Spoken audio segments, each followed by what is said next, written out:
सरपंच जी, मुखिया जी, ग्रामवासी, रैयतों का स्वागत है एवं मेरा हार्दिक अभिनंदन है। सभी को मेरा नमस्कार। मेरा नाम अनुप्रिया है। छपरा ब्लॉक में आवंटित सभी मौजे जो सर्वेक्षण क्षेत्र में आएंगे उसकी मैं शिविर प्रभारी हूँ एवं विशेष सर्वेक्षण सहायक बंदोबस्त पदाधिकारी। छपरा सदर में जितने भी मौजे हैं सबके एक संबंधित विशेष सर्वेक्षण अमीन दिया गया है। विशेष सर्वेक्षण अमीन के साथ एक विशेष सर्वेक्षण कानून को भी उपस्थित है और उनके तत्पश्चात विशेष सर्वेक्षण सहायक बंदोबस्त पदाधिकारी सह शिविर भी उपस्थित हैं। इसी क्रम में आपके पंचायत नैनी में आज आम सभा का आयोजन किया जा रहा है। आम सभा में विशेष सर्वेक्षण के क्या कार्यक्रम है, उसके अंदर क्या प्रस्ताव है, इसके मूलभूत जानकारी आपको यहाँ पे दिया जाएगा। सर्वप्रथम बंदोबस्त पदाधिकारी एडीएम सर के द्वारा मौजा में सर्वेक्षण शुरू करने से पहले एक उद्घोषणा किया जाता है। उद्घोषणा से यह स्पष्ट होता है कि आपके मौजा में जो आवंटित अमीन है, ADM, DM sir, settlement officer, सहायक बंदोबस्त अधिकारी द्वारा उनको यह हक दिया जाता है, राइट दिया जाता है कि आपकी जमीन से संबंधित दस्तावेज कैसे भरने हैं, फॉर्म कैसे भरना है, आपके प्लॉट का पैमाना कैसे करना है और आपकी तरफ से क्या सहयोग हमको प्राप्त होना चाहिए, वो उद्घोषणा पत्र विशेष सर्वेक्षण अमीन आपको पढ़ के सुनाएंगे। सारे मौजा के लिए है। मौजा का नाम बता दीजिए, अपना आपका कौन सा मौजा है, सब लोग बारी से बताइएगा। फोन नंबर अपना सब लोग यहाँ पे चिपका देंगे। फोन नंबर बाहर पेस्ट कर दिए गेट पे, आप बोलेंगे। ये राजस ग्राम मौजा वाजिदपुर का है, थाना नंबर 253 के सभी भूधारी लोग एवं सरकारी जमीन के अभिरक्षक सहित भूमि के हित रहने वाले सभी व्यक्तियों को एदाद द्वारा सूचित किया जाता है कि अक्षरधार द्वारा प्रतिनियुक्ति अथवा प्रतिनियुक्त कोई व्यक्ति ग्राम सीमा के एवं इसके भूखंड के सीमांकन या पहचान के लिए भूखंड में प्रवेश कर सकते हैं। आपको निश्चित किया जाता है कि सर्वेक्षण का उद्देश्य से भूखंड की पैमाइश, जांच पड़ताल करना तथा वृक्ष, जंगलों, खड़ी फसल या ऐसी अन्य बाधाएं जैसे आवश्यक हो उसको हटाना अथवा काटने में उन्हें सहयोग करें। उनका कर्तव्य के निर्णय में किसी प्रकार का बाधा अड़चन उत्पन्न ना करें। आपको यह भी निर्देशित किया जाता है कि आपने भूखंड के सभी मोड़ पर मिट्टी का स्तंभ लेकर उसे सीमांकित कर लें। ठीक है। चार मौजे हैं, वाजिदपुर, नैनी, नंदलाल छपरा और तुर्कवाली। नंदलाल छपरा नहीं, नंदलाल छपरा कहाँ है? हमारे यहाँ है नहीं। जिस भूमि पे आपका दखल है, कब्जा है, आपके जो तबाद में है, वो आपको उत्तराधिकार के आधार पे प्राप्त हो। उत्तराधिकार का मतलब वो सीएस खतियान जो 50-60 साल पहले बनाया गया था, उसमें आपका पूर्वज का नाम दर्ज होगा। उसके अधिकार पे एंसेस्टर के रूप में, एंसेस्टर के फॉर्म में आपको वर्तमान में प्राप्त हुआ है, या आपने उसका केवाला किया है, खरीद या बिक्री के आधार पे, रजिस्टर्ड डीड के आधार पे आपको प्राप्त हुआ है, या दान पत्र के माध्यम से किसी ने आपको दान में दे दिया, इसके माध्यम से प्राप्त हुआ है, या आपने जमीन को बदलाव किया है। जैसे एक जगह पे पहले आप काम कर रहे, जोत आबाद कर रहे थे, किसी ने आपस में सहमति से एक दूसरे से बदलाव कर लिया हो। तीसरा आता है बंदोबस्ती। बंदोबस्ती में आपका अंचल से भी बंदोबस्ती हो सकता है, एसडीओ के द्वारा भी बंदोबस्ती हो सकता है। वो आगे चल के और अच्छा से क्लियर करेंगे कि कौन कौन सी जमीन का बंदोबस्ती होता है। ये सबसे पहले प्रपत्र 2 में आपको इसी का ब्यौरा देना है। जो भी जमीन आपके दखल कब्जा में है उसका खाता क्या है, खेसरा क्या है, वर्तमान वंशज कौन है। क्योंकि सीएस खतियान में सबसे पहले 50 साल पहले पूर्वज का नाम लिखा है, लेकिन कई वंशज, कई पीढ़ी बीत चुकी है। बीतने के बाद आज आपका दखल है, तो वहाँ पे पूर्वज के नाम के बाद अब वर्तमान में अगर सर्वे हो रहा है तो उस खाता में आपका नाम चढ़ाया जाएगा। इसी उपलक्ष्य में प्रपत्र 2 फॉर्म भरना है।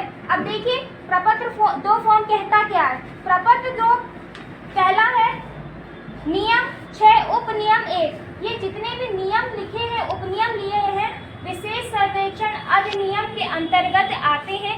कोई भी सर्वेक्षण में कार्य प्रस्तावित या किया जाना है वो नियमावली और अकॉर्डिंग टू एक्ट ही किया जाएगा।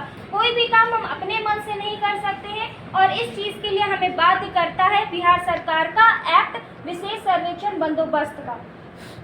प्रपत्र 2 में ग्राम सभा राजस्व ग्राम का नाम, जैसे सपोज कर लीजिए आपके राजस्व ग्राम का नाम नैनी है तो आप नैनी डालेंगे। नैनी का थाना संख्या क्या है, थाना संख्या लिखेंगे।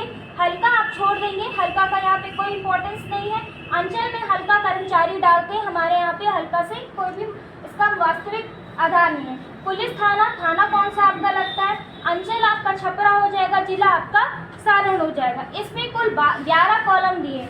पहला कॉलम जो है रैयत का नाम, सा हिस्सेदार का नाम, अंश अगर कोई सहित। पढ़ने से ही समझ में आ रहा है कि पहला कॉलम आपका नाम होगा, आपके साथ कोई अन्य हिस्सेदार है, आपके वंशज है तो उनका भी नाम लिखा जाएगा, उनके पिता का भी नाम लिखा जाएगा। ये एक बात हो गई। अब इसमें देखिए हर एक पॉइंट को क्लियर करेंगे।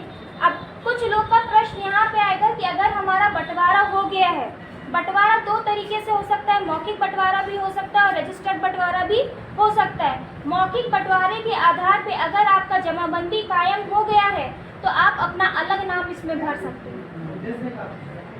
पहले बात को आप लोग समझते चलिएगा।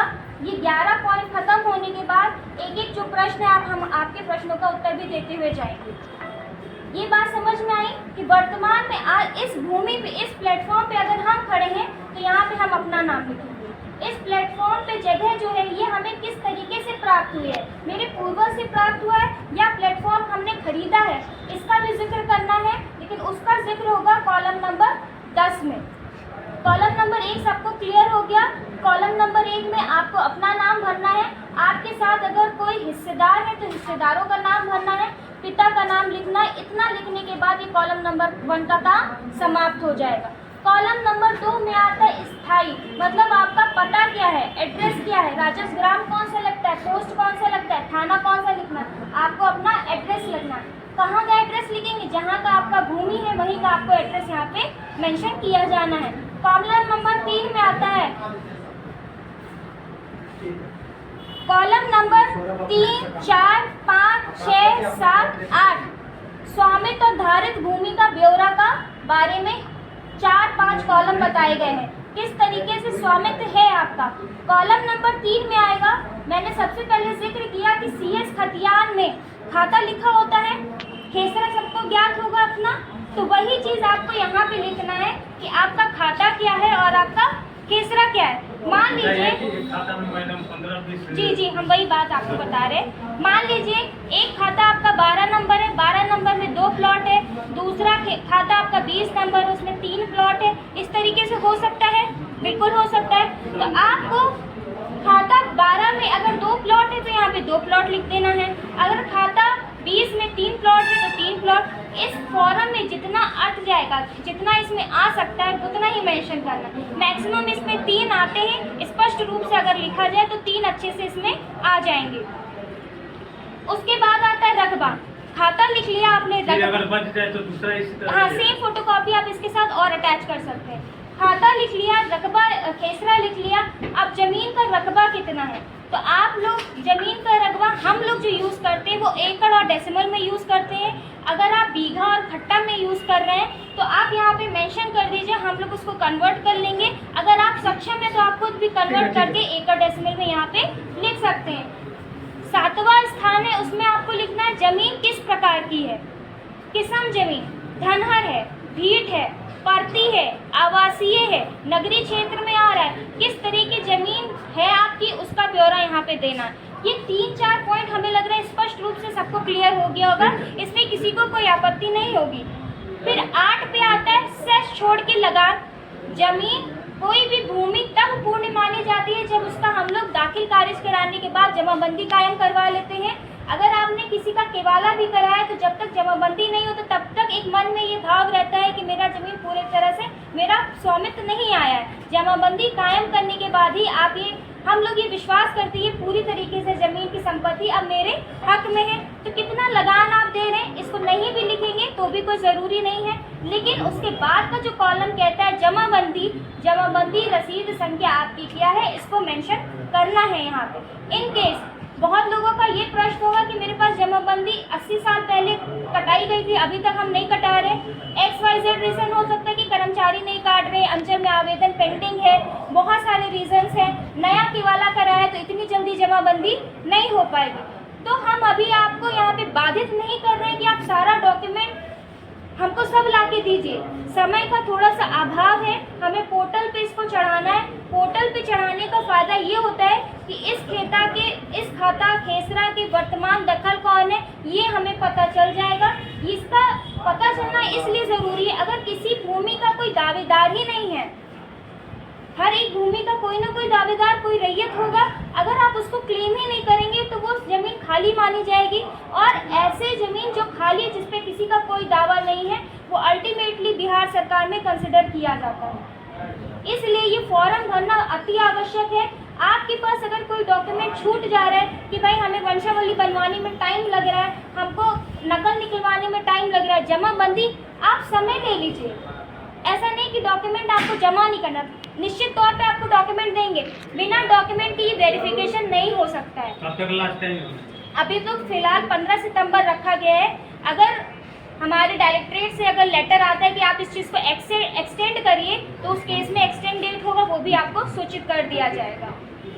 तो मेरा संपूर्ण रूप से कहना ये है कि किसी भी तरीके से आपको ये फॉर्म को रोकना नहीं है। अगर आपके पास दस्तावेज जितना उपलब्ध हो पा रहा है उतना दस्तावेज लगाइए। ये फॉर्म पोर्टल पे चढ़ने के बाद इसका सत्यापन किया जाएगा।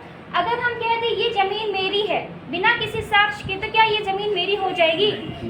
नहीं होगी, ये तो पॉसिबल नहीं। इसको साबित करने के लिए हमें डॉक्यूमेंट की ज़रूरत पड़ेगी। अगर आज हम इस भवन में खड़े और कह रहे हैं ये मेरे नाम से हमने इस फॉर्म को भर दिया, तो इसका सत्यापन डॉक्यूमेंट के आधार पे होगा। तो इम्पॉर्टेंट आपका डॉक्यूमेंट भी है। पहले आप इस पर अपना दखल स्पष्ट करिए कि कौन कौन से प्लॉट पे आपका दखल है।